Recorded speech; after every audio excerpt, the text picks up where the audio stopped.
Hello friends, मेरा नाम कुमुद है। Welcome two equations IAS. आज हम बात करेंगे यूपीएससी सिविल सर्विसेज एग्ज़ाम 2025 की एक स्ट्रैटेजी और टाइमलाइन के बारे में। अगर आप 2025 में सीएससी का अटेम्प्ट दे रहे हैं तो ये वीडियो आपको ये समझने में काम आएगा कि आपके बेसिक सोर्सेज क्या होंगे, आपकी एक जनरल स्ट्रैटेजी क्या होगी, आपकी एक रफ टाइमलाइन क्या रहनी चाहिए। मैंने ये एग्ज़ाम खुद दिए हैं, मैंने यूपीएससी सिविल सर्विसेज में 2 बार इंटरव्यू भी दिया है और मैं कई स्टूडेंट्स को कई टाइम से गाइड करता आ रहा हूँ सिविल सर्विसेज के लिए, अराउंड 6 साल से। इस बार भी मेरा जो स्कोर था वो 949 था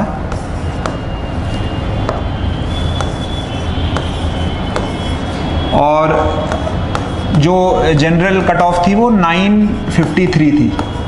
तो इस बार मैं 4 नंबर से रह गया था। होपफुली आगे मैं इस एग्ज़ाम को क्वालिफाई कर पाऊँ। तो इस बैकग्राउंड के साथ हम स्टार्ट करते हैं कि आपकी एक जनरल स्ट्रैटेजी क्या रहनी चाहिए इस एग्ज़ाम को लेकर।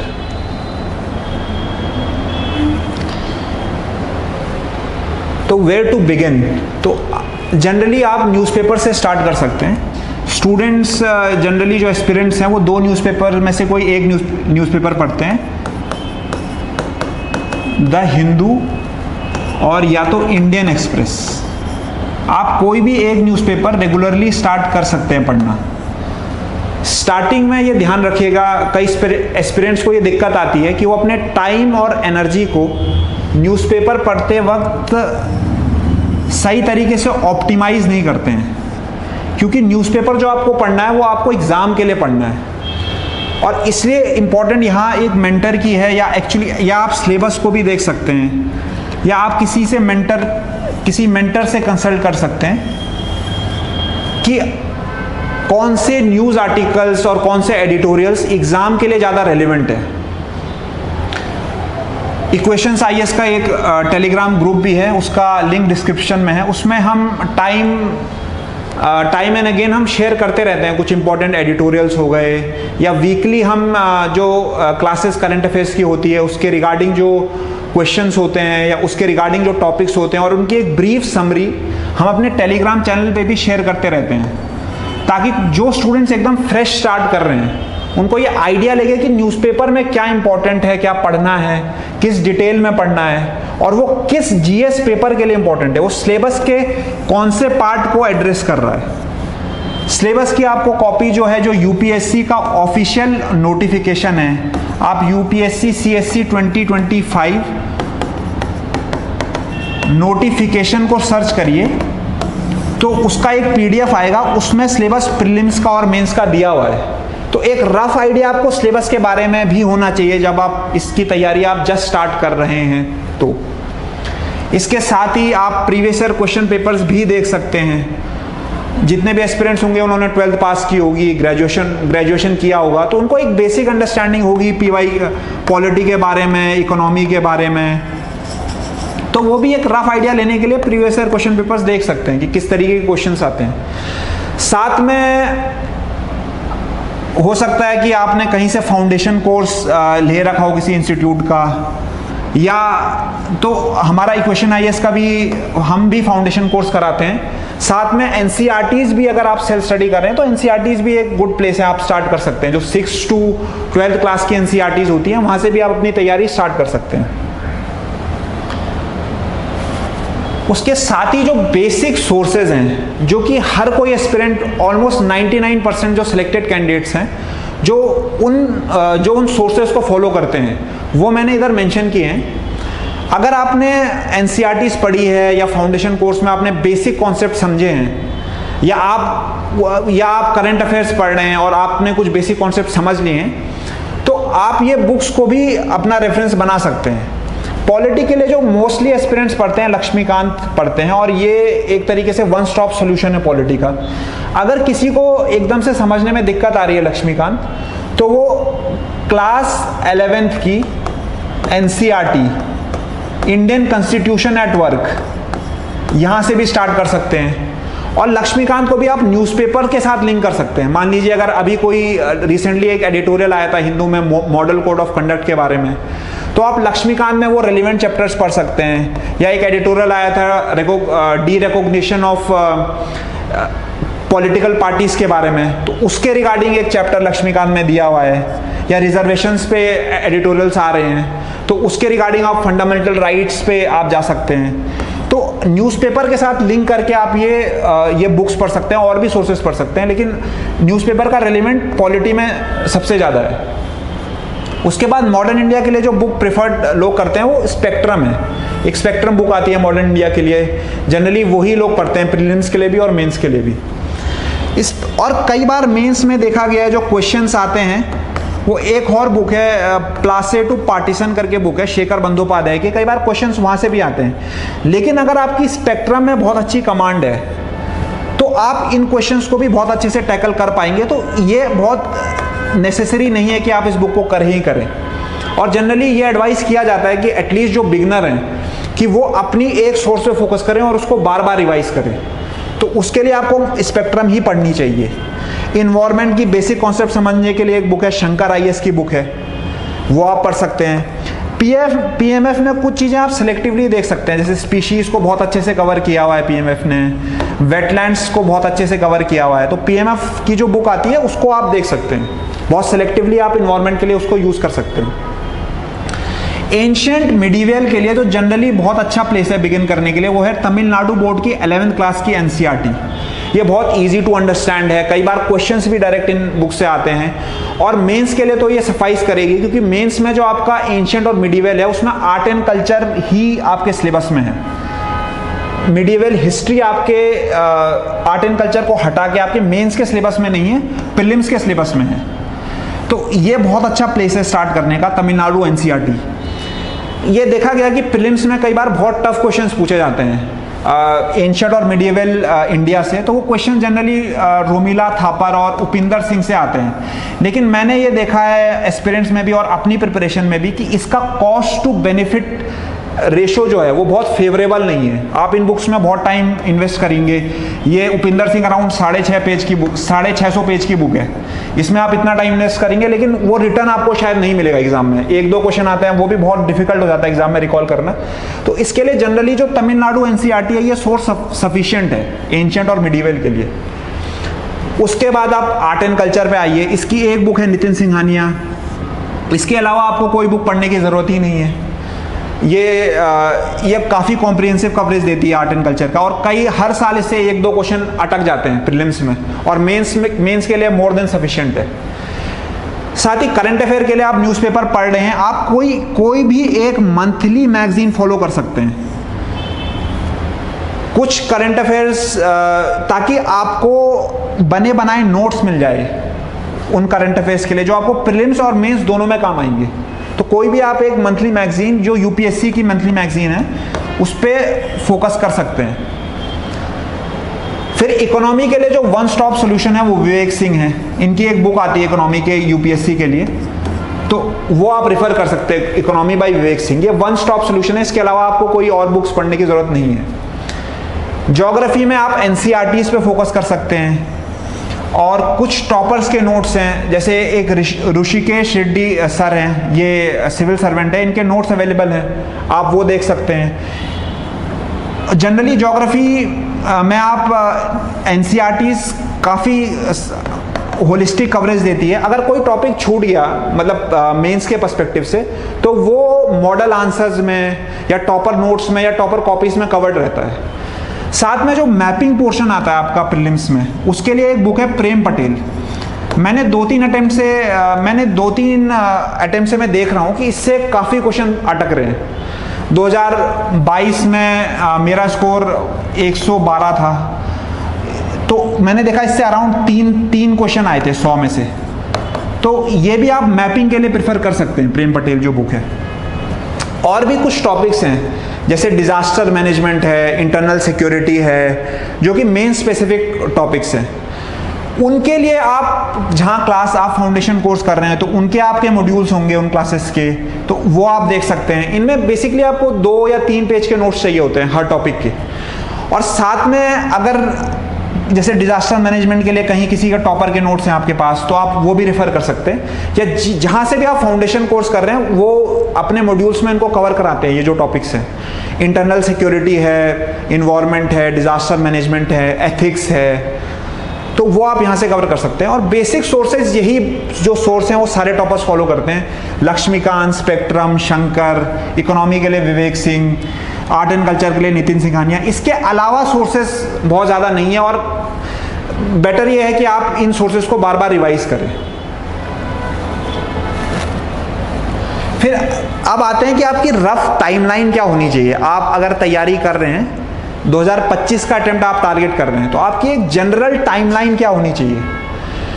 तो अभी मई का महीना चल रहा है, तो मई से लेकर के अक्टूबर तक आप रेगुलरली न्यूज़पेपर पढ़िए, और वो भी न्यूज़पेपर जो आप पढ़ें वो एग्जाम को ध्यान में रख के पढ़िए। तो किसी मेंटर से गाइडेंस लीजिए, या आप क्या करिए, किसी मेंटर से गाइडेंस लीजिए, या आप सिलेबस को साथ में रख के न्यूज़पेपर पढ़िए। बेसिक जो जीएस के कॉन्सेप्ट्स हैं, इकोनॉमी में कॉन्सेप्ट्स हैं जो बेसिक्स, पॉलिटी में जो बेसिक कॉन्सेप्ट है, बेसिक स्ट्रक्चर, 9 शेड्यूल, या जो भी सारे कॉन्सेप्ट्स हैं, बेसिक कॉन्सेप्ट्स, उनको कोशिश करिए कि आपके अक्टूबर तक कंप्लीट हो जाएं, जो जीएस के समझने वाली चीज़ें हैं। उसके बाद आप साथ में आप सिलेबस और पीवाईक्यू, जैसे मैंने स्टार्टिंग में भी बताया, आप इस पे ध्यान रखिए। जब आप ये चीज़ मई और अक्टूबर में आप देखिए कि सिलेबस क्या है, हर चीज़ जो आप पढ़ रहे हैं उसको सिलेबस से लिंक करने की कोशिश करिए। और प्लस जो भी ऑप्शनल आपने चूज कर लिया है या आप करेंगे, तो उसका भी जो मेजर पोर्शन है, खासकर जो ह्यूमैनिटीज ऑप्शनल है, उनका जो थ्योरी पोर्शन आता है, जो generally optional paper 1 section A और ऑप्शनल पेपर 2 सेक्शन ए, ये जो थ्योरी पोर्शन होता है, कोशिश करिए कि आप अक्टूबर तक वो भी खत्म करें। बेसिक जीएस के कॉन्सेप्ट्स आप खत्म करें, ऑप्शनल को खत्म करें, और न्यूज़पेपर को सिलेबस और पीवाईक्यूज को ध्यान में रखते हुए पढ़ें, खुद से या किसी मेंटर से। उसके बाद जैसे ही नवंबर और दिसंबर आएगा, इसमें आप एक एक्सरसाइज ये कर सकते हैं कि आप, कई टॉपर कॉपीज अवेलेबल है ऑनलाइन, जो टॉपर्स ने मॉक्स दिए हैं उनकी मेंस की कॉपीज अवेलेबल हैं, प्लस वो कॉपीज है, उनको आप डाउनलोड करके उनको एनालाइज करिए कि वो कैसे आंसर लिख रहे हैं, वो अपने आंसर को कैसे इंट्रोड्यूस कर रहे हैं, कंक्लूड कैसे कर रहे हैं, क्या मेजर पॉइंट्स हैं उनके आंसर्स में। और साथ ही में आप क्या करिए कि मेंस आंसर राइटिंग की प्रैक्टिस भी आप इस दौरान कर सकते हैं, नवंबर और दिसंबर में, क्योंकि एक बार जब आपके बेसिक कॉन्सेप्ट क्लियर हो गए हैं तो आपको इसकी प्रैक्टिस नवंबर दिसंबर में स्टार्ट कर देनी चाहिए, क्योंकि उसके बाद आपको टाइम कम मिलेगा। और साथ ही साथ आप नवंबर दिसंबर में जो आपने पढ़ाई की है, जो बेसिक कॉन्सेप्ट रिवाइज किए हैं, उनको आप रिवाइज भी कर सकते हैं। एक बार आपका दिसंबर का महीना निकल गया, उसके बाद अराउंड मिड फेब क्या होता है, आपकी नोटिफिकेशन आ जाती है प्री की। उसके बाद मैं तो आपको ये एडवाइस करूंगा कि आप फिर उसके बाद थोड़ा प्री के मूड में आ जाइए। इस बार का जो प्री है वो 25 मई को है, तो 24 मई तक का आपको टाइम है। तो जनवरी जब आप स्टार्ट करें, तो जनवरी से लेकर के मई तक आप जीएस जो भी पढ़ें वो प्रीलिम्स स्पेसिफिक पढ़ें, और जितना हो सके prelims previous year question paper से उसको लिंक करें, मॉक टेस्ट पेपर्स भी साथ में आप लगाते रहें, और जो भी जीएस आप पढ़ें वो प्रीलिम्स के साथ लिंक करके पढ़ें। जैसे इसमें मॉडर्न इंडिया हो गया, पॉलिटी हो गया, इकोनॉमी हो गया, इनके क्वेश्चंस आते हैं, एग्जाम्स में आते हैं, तो इसको आप प्रैक्टिस कर सकते हैं। साथ में आपने जो करंट अफेयर मैगजीन्स पढ़ी हैं 6 महीने की, उनको आप रिवाइज करिए और डीप में उनको पढ़िए। तो इस दौरान आप ये करिए। और अगर अगर आप जो ह्यूमैनिटीज ऑप्शनल है उनका मोस्टली काम यहाँ तक हो जाना चाहिए अक्टूबर तक, यहाँ पर वो रिवाइज कर सकते हैं वो कॉन्सेप्ट्स। तो ये आपकी एक रफ टाइमलाइन रहनी चाहिए। फिर जिन लोगों ने ऑप्शनल सेलेक्ट नहीं किया है, उनको ऑप्शनल सेलेक्ट करने का क्या क्राइटेरिया होना चाहिए। कई बार हमने देखा कि ऑप्शनल एक डिफरेंशिएटर हो सकता है आपके फाइनल स्कोर में, इसलिए कई बार ये भी देखा गया कि जो टॉप रैंक्स लाए हैं स्टूडेंट्स, उन्होंने बीए अपना ग्रेजुएशन किसी एक स्ट्रीम में किया है और उन्होंने ऑप्शनल किसी और सब्जेक्ट को बनाया है। जैसे इशिता किशोर हैं, वो 2022 की टॉपर हैं, उन्होंने अपना ग्रेजुएशन इकोनॉमिक्स में किया है, लेकिन उनका जो ऑप्शनल था वो पॉलिटिकल साइंस इंटरनेशनल रिलेशन था। तो ऑप्शनल को चूज करने के लिए क्या क्या क्राइटेरिया हो सकते हैं, तो इसमें से कुछ क्राइटेरिया हैं। वो ऑप्शनल परफॉर्म कैसे कर रहा है, क्या उस ऑप्शनल से सिलेक्शन हो रहे हैं हर साल, क्या उस ऑप्शनल से टॉप रैंक्स आ रहे हैं, तो एक ये क्राइटेरिया है। एक क्राइटेरिया क्या आपका इंटरेस्ट है उस ऑप्शनल में, जो आप लेना चाह रहे हैं, उस ऑप्शनल की गाइडेंस अवेलेबल है, study material, topper copies available हैं, टॉपर की जो मॉक कॉपीज होती हैं वो अवेलेबल है कि नहीं है उस ऑप्शनल की, और उसका ओवरलैप कितना है आपके बाकी जीएस पेपर के साथ। जो ये आपका मेंस का सिलेबस है उसमें आपके 4 जीएस के पेपर हैं, जीएस 1 to 4 प्लस आपका एसए का पेपर है। इन पेपर्स के साथ आपका ऑप्शनल का कितना ओवरलैप है, ये भी एक क्राइटेरिया जनरली लोग रखते हैं। तो मेरा ऑप्शनल पॉलिटिकल साइंस और इंटरनेशनल रिलेशन था, तो मैंने ये ऑप्शनल क्यों लिया, क्योंकि मैंने देखा कि ये कंसिस्टेंटली ये ऑप्शनल परफॉर्म कर रहा है। टीना डाबी इनमें टॉप रैंक लाई है, इशिता किशोर मैम इनमें टॉप रैंक लाई है। जो लेटेस्ट डेटा अवेलेबल है यूपीएससी की वेबसाइट पे वो सिविल सर्विसेज एग्जाम 2022 का है। उस साल 833 कैंडिडेट्स को यूपीएससी ने रिकमेंड किया था और उसमें से 154 कैंडिडेट्स का ऑप्शनल पॉलिटिकल साइंस और इंटरनेशनल रिलेशन था, जो कि उस साल का हाईएस्ट था।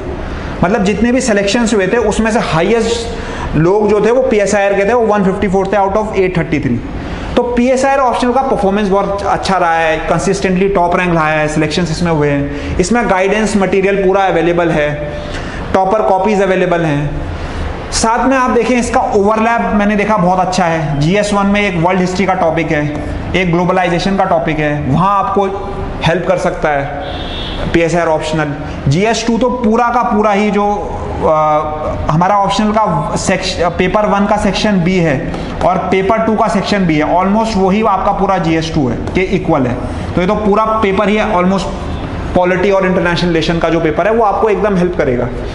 प्लस एथिक्स में कुछ थिंकर्स हैं जो आप कोट कर सकते हैं एथिक्स में, इससे में जैसे JS मिल हो गए,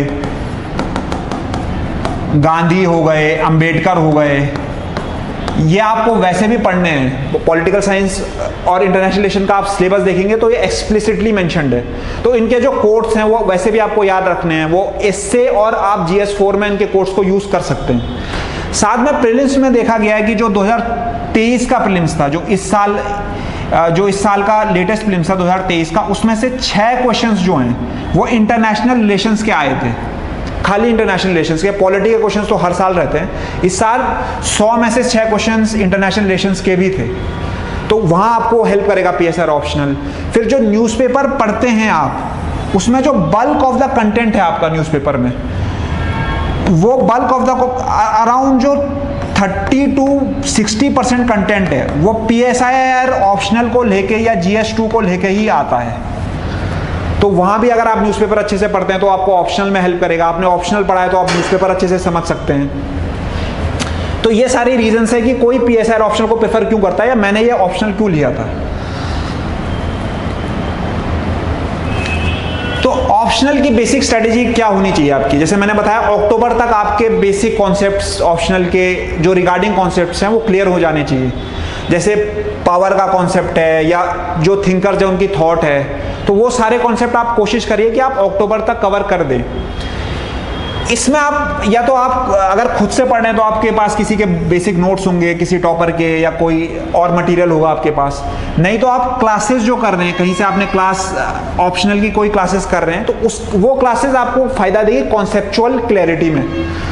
डेमोक्रेसी क्या है, पावर क्या है ना, या आप उधर चले जाइए, अगर आप IR में चले जाइए तो कलेक्टिव सिक्योरिटी क्या है, बैलेंस ऑफ पावर क्या है, ये जो बेसिक कॉन्सेप्ट्स हैं ये आप कोशिश करिए कि अक्टूबर तक, और क्लासेस में आपके एक होने चाहिए कवर, अक्टूबर तक आपके एक बेसिक कॉन्सेप्ट क्लियर हो जाएं जो पॉलिटिकल साइंस ऑप्शनल के हैं। उसके बाद कुछ स्टैंडर्ड बुक्स भी आती हैं जो कि आपको बस रेफरेंस के लिए यूज करनी है। जो GS की मैंने बुक्स बताई वो आपको कवर टू कवर ऑलमोस्ट पढ़नी है सारी बुक्स, स्पेक्ट्रम, लक्ष्मीकांत, विवेक सिंह। लेकिन इधर आपको जो स्टैंडर्ड बुक्स है पीएसआईआर की, उनको बस आपको एक रेफरेंस के लिए पढ़ना है। एक बार आपके जब बेसिक कॉन्सेप्ट क्लियर हो गए तो एक कॉन्टेक्चुअल अंडरस्टैंडिंग डेवलप करने के लिए कि कोई थिंकर कोई बात कह रहा है वो किस कॉन्टेक्स्ट में कह रहा है, ये वैसे क्लासेस में भी कवर करेंगे, लेकिन आप बुक से भी वो चीज़ देख सकते हैं। एक रेफरेंस के लिए आप कुछ स्टैंडर्ड बुक्स हैं, आप जैसे हेवुड हो गई या ओपी गौबा है पॉलिटिकल थॉट की, तो वो आप अपने साथ रख सकते हैं। फिर आपको ऑप्शनल में क्या समझना है कि आपको जो कॉन्सेप्ट्स हैं और जो थ्योरीज हैं, जो पेपर 1 सेक्शन A का पार्ट है और पेपर 2 सेक्शन A का पार्ट है, उसको आपको करंट के साथ लिंक करना है, इंटरलिंक करना है उन कॉन्सेप्ट्स को। तो ये आर्ट आपको आनी चाहिए। यहाँ आपको कोई मेंटर गाइड कर सकता है, या आप जहाँ से क्लासेस ले रही हैं वो उनको भी ये बताना चाहिए कि आप कैसे जो आप कॉन्सेप्ट्स पढ़ रहे हैं 1A और 2 में, उसको आप करंट के साथ कैसे लिंक करें, और साथ में 1B और 2B के साथ कैसे उन कॉन्सेप्ट्स को लिंक करें, और आंसर राइटिंग में कैसे उसको उतारें। फिर जो आंसर राइटिंग, इसकी जो आंसर राइटिंग होती है वो जीएस से अलग होती है, क्योंकि इसमें जो आपको आंसर लिखना है वो पॉलिटिकल साइंस की लैंग्वेज में लिखना है। तो इसके लिए आपको हेल्प करेंगे कुछ मॉडल आंसर्स हैं कोचिंग्स के, या आपकी जो कुछ टॉपर आंसर्स अवेलेबल हैं। इसलिए मैंने बोला था कि ऑप्शनल सेलेक्ट करने से पहले एक ये क्राइटेरिया भी आप देख लीजिए कि उसमें टॉपर आंसर अवेलेबल है कि नहीं है, ताकि आप उसके आंसर्स अच्छे से लिख पाए। तो ये आपकी एक जनरल स्ट्रेटेजी रहनी चाहिए, और ये चीज़ आपकी जो कॉन्सेप्चुअल क्लैरिटी वाली चीज़ है, ये आपकी ऑलमोस्ट अक्टूबर तक, एटलीस्ट आपका अक्टूबर तक 70% हो जाना चाहिए, कि 70% एक्चुअली एटलीस्ट कॉन्सेप्ट्स तो आपको क्लियर हैं। जो रटने वाली चीज़ें वो बाद में हो सकती हैं, कोर्स वगैरह आप रट सकते हैं बाद में, लेकिन ऐसा ना हो कि आपको कॉन्सेप्ट ही क्लियर नहीं है। कोई थिंकर कोई बात कह रहा है, क्यों कह रहा है, किस इरा में कह रहा है, क्या रीज़न है, वो क्यों ऐसी, उसकी थॉट के पीछे उसका कंटेक्स्ट क्या है, इसका एटलीस्ट 70% आपका अक्टूबर तक कवर हो जाना चाहिए।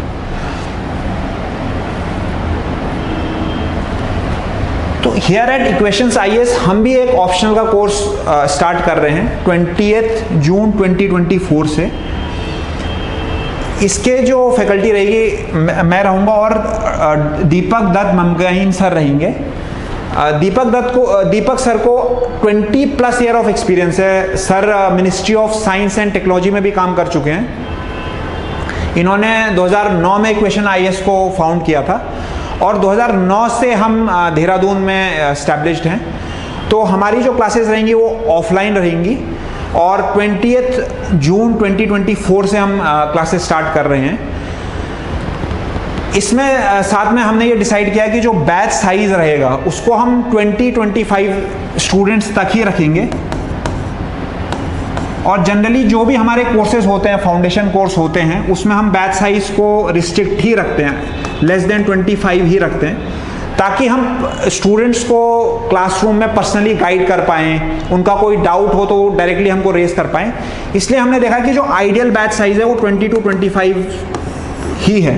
तो इसलिए हमने डिसाइड किया कि इसकी भी जो बैच साइज होगी वो 20-25 स्टूडेंट्स ही होगी, और ये कोर्स हमारा 20 जून 2024 को स्टार्ट हो जाएगा। रजिस्टर कराने के लिए आप हमारे नंबर पे कांटेक्ट कर सकते हैं, और ये कोर्स ऑफलाइन ही होगा। जो हमारा बल्लूपुर चौक पे सेंटर है वहीं हम ये कोर्स कंडक्ट कराएंगे। अगर आपको फाउंडेशन कोर्स के बारे में पूछना है तो आप इसी नंबर पे कांटेक्ट करके पूछ सकते हैं। इक्वेशंस आईएएस 2009 से एस्टैब्लिश्ड है, और देहरादून में हम 2009 से देहरादून में एस्टैब्लिश्ड हैं, और हमारी फैकल्टी काफ़ी एक्सपीरियंस्ड है। दीपक सर हैं, इनको 20+ ईयर ऑफ एक्सपीरियंस है पढ़ाने का। साथ में डॉक्टर सुनील किश्तवाल सर हैं, he is PhD in history, currently professor भी हैं सर SGRR यूनिवर्सिटी में। राजकमल राव सर हैं, इनको भी अराउंड 25+ ईयर्स का एक्सपीरियंस है UPSC के स्टूडेंट्स को गाइड करने का। मैं हूँ, निधि मैम हैं, निधि मैम ज्योग्राफी की क्लासेस लेती हैं। आयुष सर हैं, तो इनको भी अराउंड +6 ईयर्स का एक्सपीरियंस है पढ़ाने का। तो काफ़ी एक्सपीरियंस फैकल्टी है हमारी। साथ में इक्वेशंस आईएएस को राजकमल राव सर हैं। राव सर को 25+ ईयर्स का एक्सपीरियंस है UPSC एस्पिरेंट्स को गाइड करने का। उनके मॉक इंटरव्यूज़ भी सर ने लिए हैं। मैं हूँ, निधि मैम हैं, आयुष सर हैं। तो ये हमारी काफ़ी एक्सपीरियंस फैकल्टी है, और हम 2009 से इक्वेशन आईएएस देहरादून में एस्टैब्लिश्ड है। के मुख्यमंत्री पुष्कर सिंह धामी जी ने भी दीपक सर को अवार्ड किया है, हमारा कंट्रीब्यूशन रिकॉग्नाइज किया एजुकेशन सेक्टर में देहरादून में।